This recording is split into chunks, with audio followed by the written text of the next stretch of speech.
So guys, this is your Monday mobility session, working through a couple of typical yoga movements today, and then there's a couple of movements that we haven't covered before.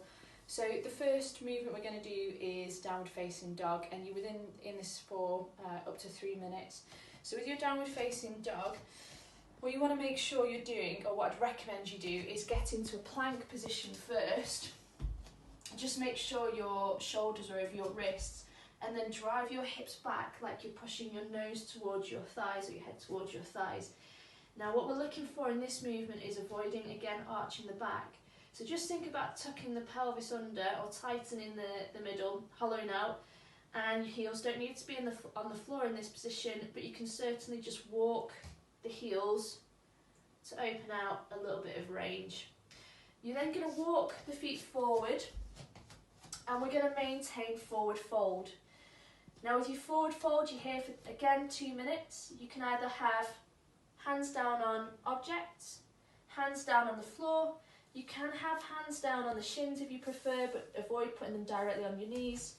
And if you've got the range, you can take hands behind the shins, and just make sure you come up slowly because we're changing your head position. So then we're going to move into a half kneeling quad stretch. So you might want to put something underneath your knee in this position. Now first of all, you're going to come into a half kneeling position like this. If you have the available range, you're going to take your foot and bring it up to your bum. It makes my leg cramp every time I do this. So the other alternative is to get something like a belt.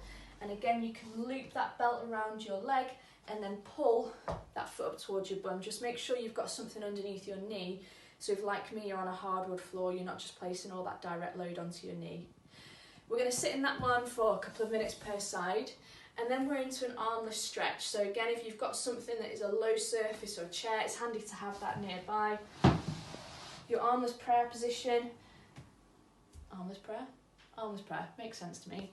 You're going to have your elbows on the low surface, drop the bum down towards the heels, and then hands together, and you can just pop hands towards the back.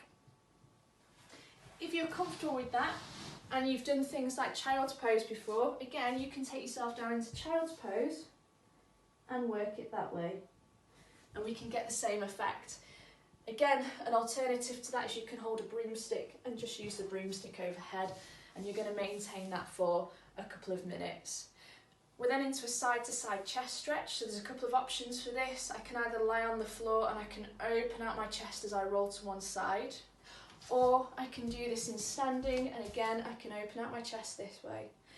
So you've got a couple of options there for the chest stretch. I could use a door frame if I wanted to as well, anything that's going to start to open out the chest and hold for a couple of minutes per side.